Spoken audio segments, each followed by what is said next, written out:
I love you all. Good night. حاليا جاري البحث على المجرم في فلوريدا الجنوبية بعد الجريمة التي ارتكبت خارج وكالة للدراجات النارية. أصيب فيها رابر يدعى بXXX تنتاسيون، ولقد وصلنا للتو خبر وفاته.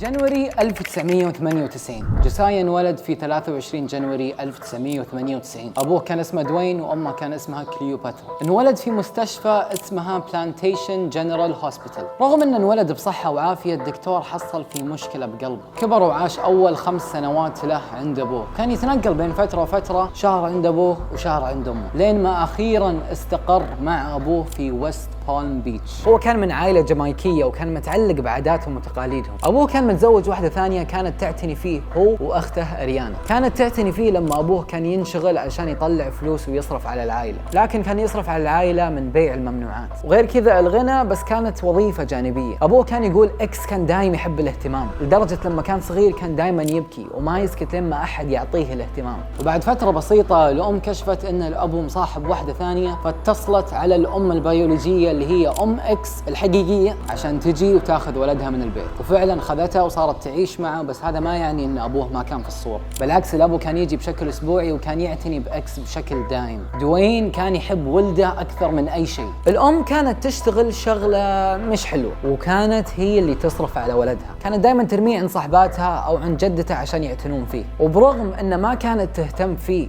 قد ما الامهات يهتمون بعيالهم، لكن كان يحبها من كل قلبه. ولما نروح للجهة الدراسية، الام اعتبرت هذا الموضوع اولوية، وكانت دايم تدفع رسوم المدرسة، وكانت دايما تتأكد ان اكس يحصل على افضل دراسة. ولما نروح للاصحاب، اكس ما كان يصاحب احد، بس فعليا كان يدافع على كل شخص كان يتعرض للتنمر. وفي 2004 صار له موقف غير مسار حياته الى الأسوأ. اكس كان يقضي الكثير من الوقت مع عمه، وعمه كان يعاني من الاكتئاب بشكل دايم. عمه كان جدا عنيف اتجاهه، ففعليا كان يحط حرته في اكس، واكس كان صغير ما كان يعرف ليش عمه يتصرف بهذه الطريقة. يوم من الايام لما رجع من المدرسة، حصل عمه متعلق من البلكونة، متعلق، ففهموها انتم عاد. وبعدها بفترة بسيطة صارت هوشة في البيت بين امه وصاحبها الجديد. اكس طلع من الغرفة بسرعة لما سمع اصوات صحون تتكسر. حصل صاحب امه يضربها، وراح اكس دافع عن امه بعد ما حصل قزاز على الارض. هذا كان اول موقف لتنتاسيون اللي جسد فيه شخصيته العنيفة. وفي 2008 ابوه واجه مشكلة مع القانون وانسجن. الاب قابل شخص كان يبغى يشتري منه الممنوعات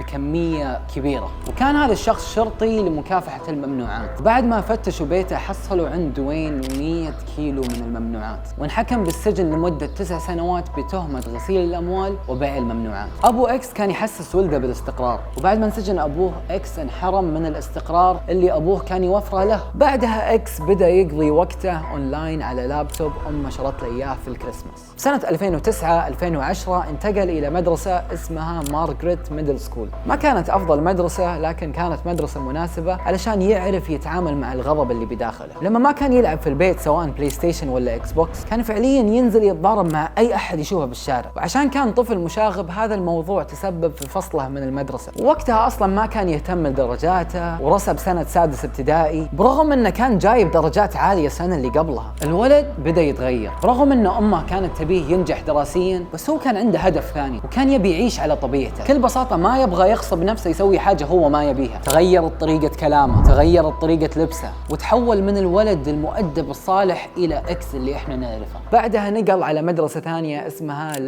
لادورديل ليكس. اسم صعب مستحيل انطقه، يعني لو اصور 4 مقاطع ما بجيبه صح. يا جماعة مادتي المفضلة كانت التاريخ. المعلومية يا جماعة هذه مادتي المفضلة بعد. اوكي، ما حد مهتم؟ اوكي خلوني اكمل. بقى الولد يدافع عن كل شخص يتعرض للتنمر. دايلر ليش؟ انا اقول لك، كان دائما يتضارب ويتسبب بمشاكل عشان امه تعطيه وجه لما المدرسة تطردها او المدرسة تناديها، لكن امها اكتفت منه لما خلص الصف الثامن. امه يا جماعة طردتها من البيت، بس كانت دائما تطمن عليه. راح اكس اخذ نفسه وعاش ببيت جدته اللي اعتنت فيه احسن عناية. اذا وصلت لهذه النقطة وتحس ان حياته مأساوية، انت لسه ما شفت شيء. Please enter your jail number at the top.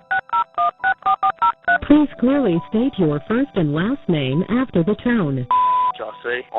في نهاية 2012 اكس انمسك مع كمية من الممنوعات وانحكم عليه انه يقضي شهر في سجن الاحداث و6 اشهر في اصلاحية. صار عمر اكس 15 سنة وبعدها طلع من السجن. فعليا يا جماعة بعدها بشهر رجع انسجن. انمسك ثاني مرة بتهمة سرقة ممتلكات الغير، لكن في السجنة ذي حصل على صديق، والصديق هذا ستوكلي كليفون اللي احنا عارفينه باسم سكي ذا سلم جاد. ستوكلي كان يدرس في مدرسة اسمها بايبر هاي سكول، وهذه هي المدرسة اللي اكس انتقل لها بعد السجنة. وبعدها يا جماعة بدا الراب مع ستوكلي، وقال تدري شلون؟ لازم نسوي جروب، والجروب هذا اسمه فيري رير. صاروا يسوون اغاني مع بعض وينزلونها على منصة ساوند كلاود، والجروب بدا يتوسع بشكل تدريجي لين ما صار في خلاف بالجروب، واكس وسكي طلعوا من الجروب يا جماعة وكونوا جروب جديد. والمفروض الجروب هذا اغلبنا عارفينه اللي هو ممبرز اونلي. صاروا يسوون حفلات مع بعض وقاموا يدخلون وجيه جديدة للجروب، وبدا اسمه شوي شوي يكبر. على حسب دراسة جوجل اكس اشتهر في سنة 2015. فجأة الناس كلها بدأت تبحث عنه، وفي هذه الفترة اكس بدأ يحصل على مشاهدات على اي شيء ينزله. ويوم من الايام اكس قاعد مع برودوسر اسمه روهاس. البرودوسر هذا كان يسمع عدة الحان وفعليا ما اعجب اكس اي شيء، لين ما بدأ يسمعه اللحن الاخير. عجبه اللحن ودخل الدولاب عشان يسجل الاغنية. اي نعم يا جماعة، كان يسجل جوا الدولاب. وبعدها ب15 دقيقة كانت الاغنية جاهزة، والاغنية عنوانها Look at me.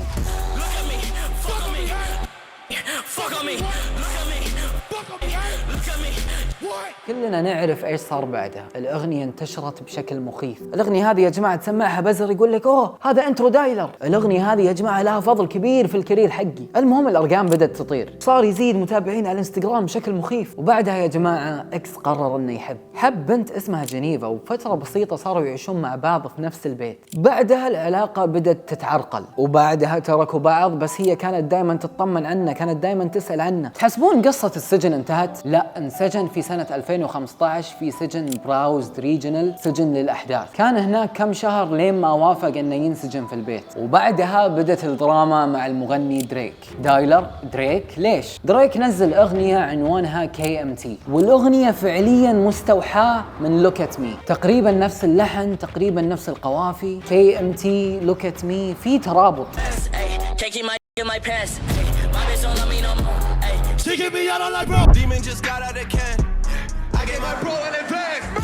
Love is just not in my. وبعد الدراما هذه اكس ارقامه بدأت تزيد وتزيد. زادت ارقامه لين ما وصل للبيلبوردز. دايلر وشو البيلبوردز؟ البيلبوردز يا جماعه بكل بساطه هي لسته تحتوي على اكثر 200 اغنيه استماعا في الاسبوع. وبعدها اكس نزل البومه بعنوان 17، وصار اكس معروف عند الكل. وبعدها وقع مع شركه بمقابل 6 مليون دولار، لكن للاسف ما كان سعيد لدرجه قال انا راح اوقف عن تنزيل الموسيقى. بدا اكس يشتغل على اعمال الخيريه وتبرع باكثر من 100,000 دولار للجمعيات. غير كذا فتح قناه يوتيوب بدا ينزل فيها فلوجات وهو يسوي الاعمال الخيريه هذه. وبعدها صار يشتغل على البومه الثاني اللي عنوانه question mark، علامه استفهام. وبعدها اكس كتب التاريخ بكونه اول رابر طلع من الساوند كلاود والبومه يتصدر البيلبورد تشارت، ما حد قد سواها قبل. وبعدها حصلت الكارثه، اكس توفى. وما اقدر اتكلم كثير عن هذا الموضوع عشان قناتي ما تتاثر، بس اللي اقدر اقوله انه انغدر. والشيء الغريب انه بعد وفاته ارقامه قامت تزيد بشكل مجنون. خلونا نبدا بالشغل الثقيل. دايلر مين المتسبب؟ في نظريات كثير تقول ان دريك. دايلر ليش؟ لان دريك في اغاني كثير رمى معاني وهو يشفر احداث مقاربه للاحداث اللي صارت لاكس. وغير كذا من الاساس ما كانوا كويسين مع بعض. روبرت آلن، نيوسم، مايكل بوترايت وديدريك ويليام، هذول هم يا جماعه سبب وفاه اكس. روبرت آلن هو مخبر وعلم عن اصحابه وما نعرف حكمه الى الان. نيوسم يا جماعه انحكم مؤبد في سجون فلوريدا، ومش مره واحده، مرتين. مايكل بوترايت نفس الحكم، مؤبد مرتين. ديدريك ويليامز هذا اسوأهم، هذا الشخص اللي كان يرقص بعد وفاه اكس ويصور مقطع ويتباهى بالفلوس اللي سرقها منه، نفس الحكم، مؤبد مرتين. يا جماعه لازم تشوفون وجه نيوسم وهو طالع من المحكمه، فعليا طلع وهو مبتسم. وبس يا جماعه، كل شخص اخذ جزاه. وبكذا ننهي الوثائقي عن XXX تنتاسيون. اشترك بالقناه وادعمني بلايك وانشر المقطع هذا لشخص يحب اكس. السلام عليكم.